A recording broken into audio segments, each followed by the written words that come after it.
I've been doing music since I was 4 years old. For me, it started with classical music, and it was part of my day-to-day curriculum. I learned piano, cello, violin, and from there I transitioned into singing and writing my own music and just finding kind of my love for performing and recording. And so music has really just been a part of my identity since I can remember. But my story is not the same for everyone else. Some people are getting started a little bit later, or they're kind of finding their identities as musicians, who they want to be, what they want to do later on. So wherever you are kind of in your career, I wanted to dedicate today's video just to discussing how to get started in the music business. Hi guys, I'm Miss Krystle. I'm an entertainment attorney, public speaker, and author of How to Keep Your Dukes Up in the Music Business. I'm the owner of Dukes Up Records, and most importantly, I'm an independent musician. The first thing you have to do is just decide what role you're going to have in this business. Are you a singer? Are you a musician, so you want to be in a band? Are you a guitar player? Do you want to maybe not be on the stage and you want to be one of the crew members? You want to be a part of the culture and the excitement, but you don't necessarily want to be, an actual performer. Whatever your role is going to be, that's something that you get to kind of decide and find out through trial and error. Like I said, with me, I have been doing music my entire life, and even though I have a long history of classical music experience, I love classical music, I really found kind of my niche in dark pop, aggressive music, and just finding my flavors from different acts and then developing that over time. Because equally, once you determine your role, there are different steps that you need to take from there. But nonetheless, try to identify what it is that you're passionate about. It's a very simple kind of decision you need to make, but it's a big one. Because even if you are in the band and you say, well, I want to be the lead singer, or you say, I would prefer just to be a backup singer, that's going to really change the trajectory of what you do with your career and the kinds of opportunities that you take over time.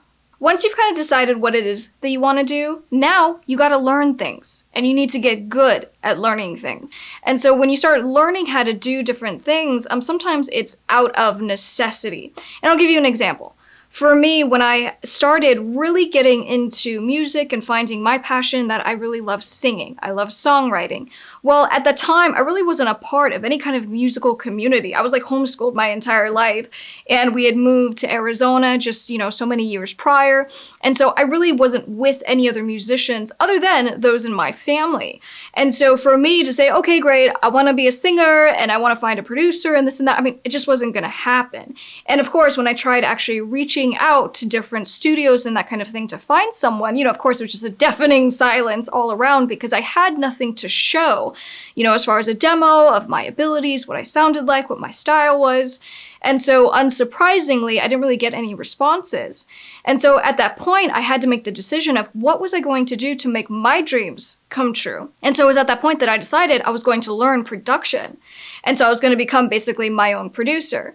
And so that goes back to just being able to challenge yourself to learn new things. Sometimes it is out of necessity, but it helps you to become that much more of kind of a powerhouse because now, as someone who has some experience with production and having an idea of what I want to do with my music, that helps me to better communicate now when I do work with other producers and other collaborators. So be willing to learn new things because you will have to through your entire career. Now, with being willing to learn, you gotta get good at researching. You need to get your PhD in Google and YouTube, and you need to be efficient about how you do it. The most amazing thing, and this wasn't even the case when I was really trying to learn music production and that kind of thing, YouTube just wasn't what it is today by any means, and now there's just so much information that's out there for free. It's just incredible. You can literally learn how to do anything and connect with almost anybody. And so it's this unbelievable opportunity that a lot of people aren't utilizing because there's this initial step that you got to take to know what it is that you're looking for, to be able to kind of commit to a schedule and what you're going to learn on a day-to-day basis. But the golden rule just being you need to challenge yourself to be a problem solver. Whatever the problem is that you're going to face in your career, because it will be one after another, after another, after another, you being resilient and being able to kind of power through and figure out the answer or to be able to troubleshoot will be invaluable for not just yourself, but also your team throughout your career. Next, create motion immediately. We will get really excited because we're like, oh man, I just want to be a rock star guitar player and I'm taking my, my classes. And so now I need to take a next step and maybe I need to start a YouTube channel. And so I'm going to relay to other people who are learning how they're going to learn guitar. Whatever it is that action item needs to be, actually do it. Because then we start overthinking things and we're like, gosh, or the lighting isn't perfect. Maybe the camera that I'm using isn't absolutely perfect. And so we stop ourselves because we have the great idea, we have the passion and the enthusiasm, and then we just don't actually follow through.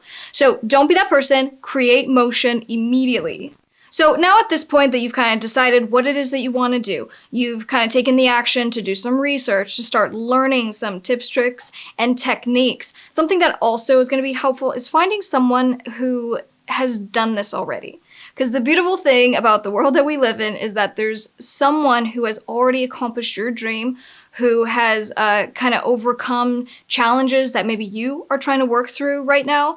And it can feel very isolating and scary and lonely when we kind of go this path of trying to have a successful music career. But what you can do is find someone who you can kind of use as that case study. What did they have to go through? What were their challenges? And I use this caveat when I kind of talk about this from time to time in different videos, and I just say, look, you want to find people that are going to inspire you, that can give you some guidance on how to kind of track along in your career, but don't do it to a degree where now it's distracting, where it's defeating, because maybe that person that you idolize and you're looking for kind of that motivation, now you end up getting kind of like jealous because they're doing stuff that you wish that you were.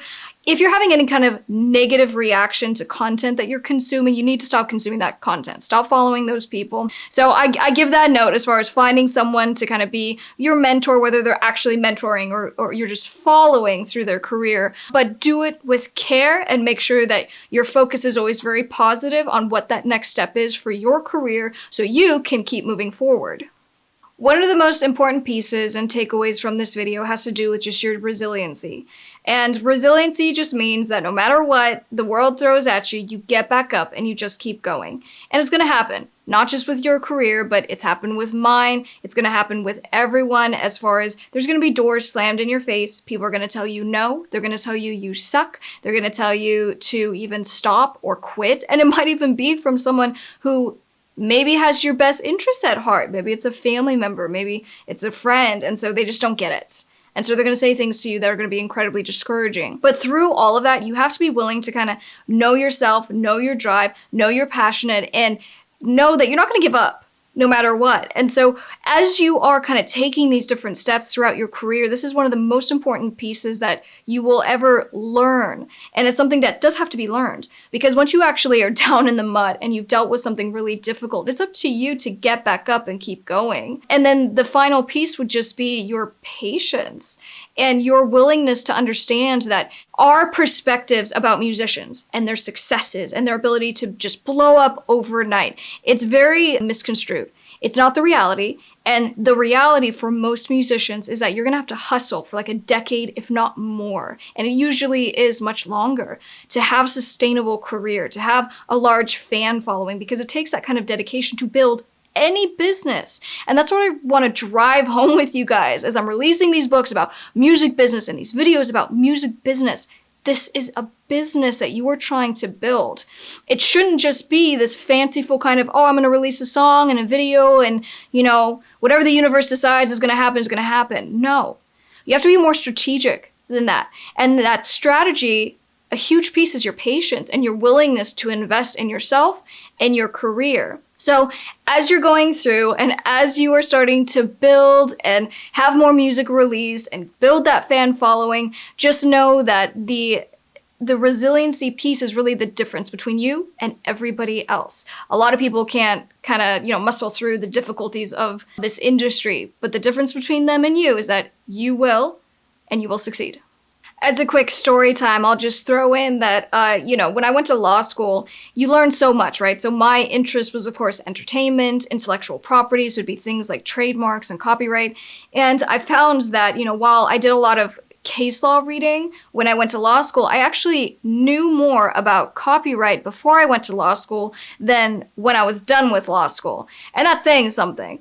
And it was because that I just learned early on that I had to get really good at researching. And so when it came to copywriting my music, understanding how to protect myself, these were things that I started to learn and implement over time. And so the same thing with you guys. You don't need to go to law school to know even just the most basics to be able to protect yourself, but you need to have kind of that trigger to know that you can protect yourself. You can do it by researching or seeking out assistance. And so that's really the point that I want to drive home with this video. You can do it yourself, and you should. The reason I decided to do this topic today is because this is actually the first chapter in my book, How to Keep Your Dukes Up in the Music Business. And while I kind of do a little bit more of a deep dive in that chapter and just really try to give you real life kind of tips and tricks and things that you can and should be doing to kind of get yourself started, to be motivated, the rest of the book really is, what do you do from there? Once you decide what your path is, what your goals are, what you're trying to reach, and then the rest of the book is just dedicated to the strategy to actually help you implement those goals and the process to even get there. Be sure to come say hi on social media, because why not? It's been very, very cool meeting you guys, learning about your different, musical paths and your careers and your stories. And so the best place to get in touch with me is definitely Instagram, but I am on all platforms. So either way, come say hi. We release videos on this channel once a week to help you with your music career and getting you to the next level. We discuss things from music marketing to copyright to trademarks and everything in between. If you haven't already, guys, please be sure to give this video a big thumbs up. Don't forget to subscribe and, of course, turn on the bell notifications because you don't want to miss any new videos from your new favorite redhead. I'm gonna get out of here. Thanks for watching. I'm Miss Krystle. Bye, guys.